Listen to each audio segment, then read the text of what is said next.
haasaa sanarratti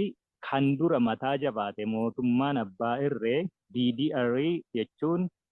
disarm, demobilize and reintegrate gochuu sana bira darbee yookaan immoo qawweerraa hiikuu hawaasa keessatti deebisanii gadhaabuuf facaasuu jedhamu sana jechuudha. Sana bira dabarreerra hayyee ka jedhutti tiimiin ABO'n ergatee mootummaa waliin kanarratti walii gale.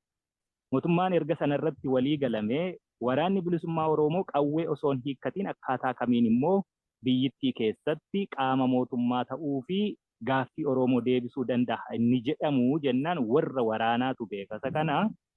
warri waraanaa wal argee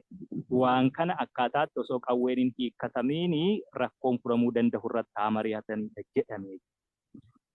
Tiimiin nuti erganne injifannoo sadarkaa sanaan gahee xumura irratti waan xixiqqoo hafe jedhamu sana xumuruu fi akka nuti achitti dhiyaannu